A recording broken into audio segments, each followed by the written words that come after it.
চট্টগ্রামের সীতাকুণ্ডের জঙ্গল সলিমপুরের সন্ত্রাসীদের আস্তানায় সাঁড়াশি অভিযান শুরু করেছে যৌথ বাহিনী। সেনাবাহিনী, বিজিবি, পুলিশ ও র্যাবের ৩,০০০-এর বেশি সদস্য এ অভিযানে অংশ নিয়েছে। এরই মধ্যে বেশ কয়েকজন চিহ্নিত সন্ত্রাসী আটক ও অস্ত্র উদ্ধার হয়েছে। তবে গুঞ্জন উঠেছে ওই এলাকার শীর্ষ সন্ত্রাসী ও র্যাব কর্মকর্তা হত্যা মামলার অন্যতম আসামি মোহাম্মদ ইয়াসিন অভিযান শুরুর আগেই বোরকা পরে পালিয়েছেন।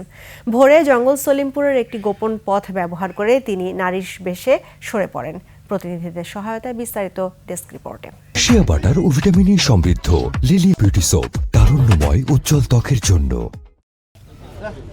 ভোর ৬টা, চারপাশ থেকে ঘিরে ফেলা হয় চট্টগ্রামের সীতাকুণ্ডের জঙ্গল সলিমপুর। বায়োজিৎ লিংক রোডের উত্তর পাশে ৩,১০০ একরের দুর্গম পাহাড়ি এলাকায় ঢোকা ও বের হওয়ার সব পথে বসানো হয় তল্লাশি চৌকি। চলতি বছরের ১৯শে জানুয়ারি এই এলাকায় অভিযানে গিয়ে সন্ত্রাসী হামলায় প্রাণ হারান র্যাব ৭-এর উপসহকারী পরিচালক মোতালেব হোসেন ভূঁইয়া। সে ঘটনার পর থেকেই জঙ্গল সলিমপুরকে সন্ত্রাসমুক্ত করতে বড় ধরনের অভিযানের পরিকল্পনা করে প্রশাসন। কোনো ধরনের অপ্রীতিকর পরিস্থিতি এড়াতে এবার বিশেষ কৌশল অবলম্বন করেছে যৌথ বাহিনী।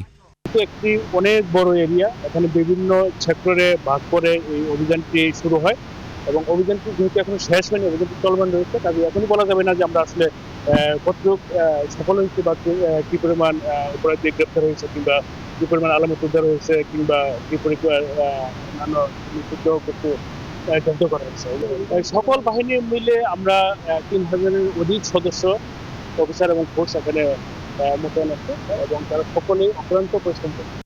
চট্টগ্রাম নগরের বায়োজিৎ সংলগ্ন এই বিশাল এলাকাটি দীর্ঘদিন ধরে অপরাধীদের অভয়ারণ্য হিসেবে পরিচিত। পূর্ব দিকে হাটহাজারী আর দক্ষিণে বায়োজিৎ থানার এলাকার সীমানা হওয়ায় অপরাধীরা খুব সহজেই দুর্গম পাহাড়কে ঢাল হিসেবে ব্যবহার করে আসছিল।